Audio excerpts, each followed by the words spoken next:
Welcome to this third video of the Jakarta EE CRUD API tutorial.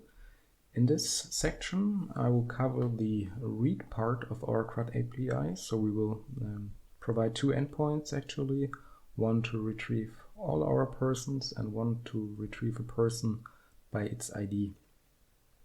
So for now, as we don't have a delete method in place, executing our test over and over would result into failing test cases because we leave state behind after executing our test cases here, as we are trying to insert the same person over and over. So we can't go further with this current implementation. What I will do for now, I will, instead of using this hard-coded ID here, I will create a random ID for our person here, so then we can actually re-execute our test cases multiple times until we are then at that point where we actually have the delete endpoint, which we can use at after each, for example, and clean up the mess we create during our test cases. So let's create here a random ID.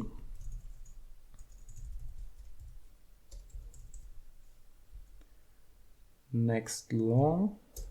And for now, I think it's okay if we create a long between 1 and 1 million.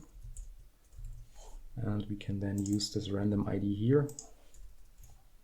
And instead of using this hard-coded, verify it. So actually make first sure this doesn't break our current test implementation.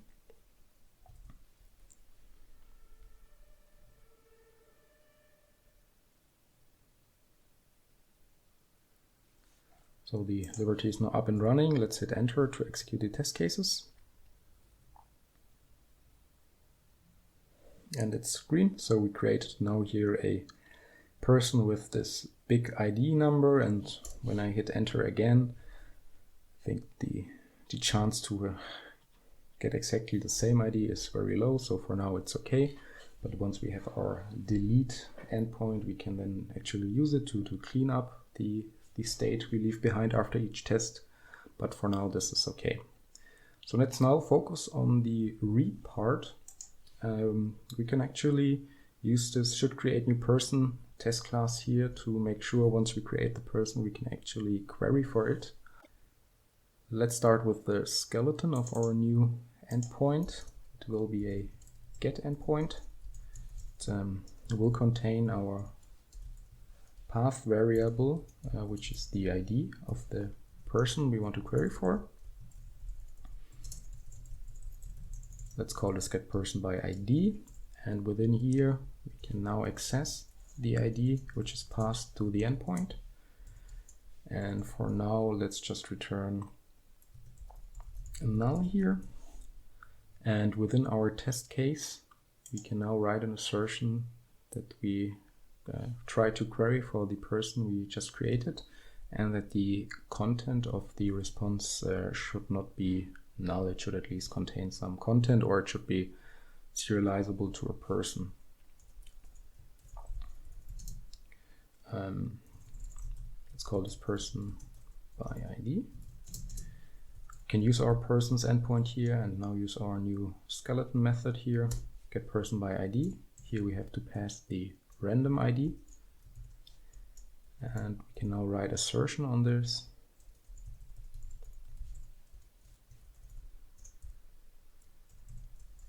So we can say we want to read the body of our entity, which should be a person. Let's save this and execute our test cases again.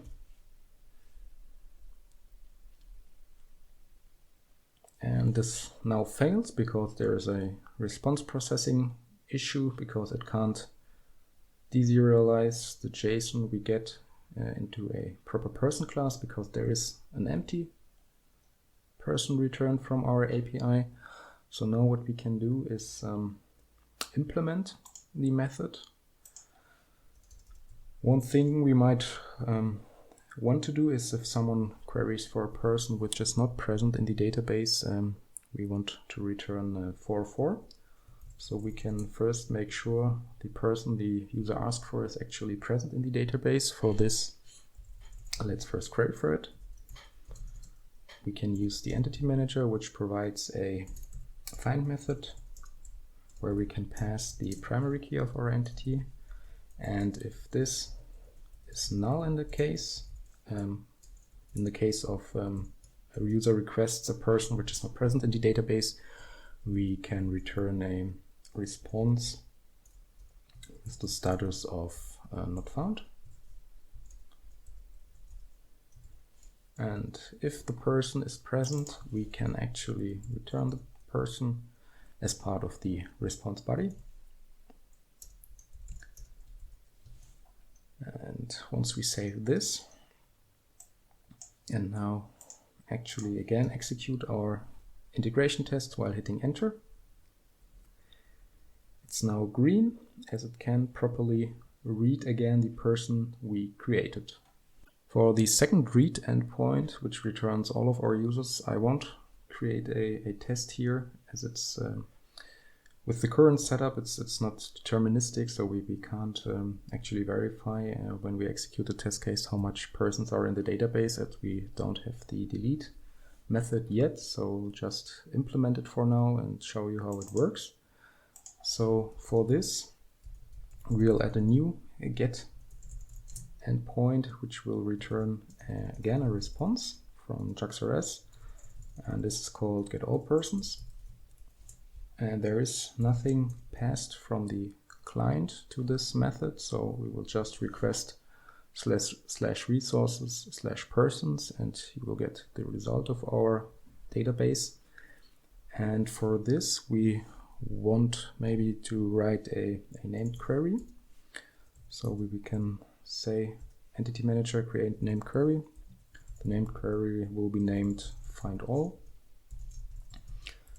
We will use our person class and say we want to have the result list, and the result list then has to be packaged into this response builder, which we will then return to our client.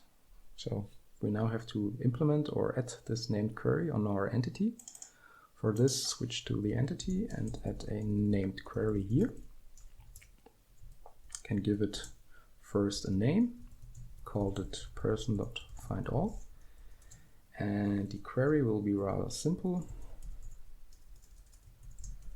We will just return all the persons we have in our database. We won't add any where clause to this, as it should just return what's in the database. To now verify this, I will use a curl statement. So during this tutorial, we now executed the test, I think at least 3 times, so there should be some persons in the database. And if I now request this endpoint, you see here in the output, there are actually 4 persons available in the database. They all have the same name, which is okay for now, but different IDs. And this now verifies that this get all endpoint, which is rather simple, is working properly. See you in the next video.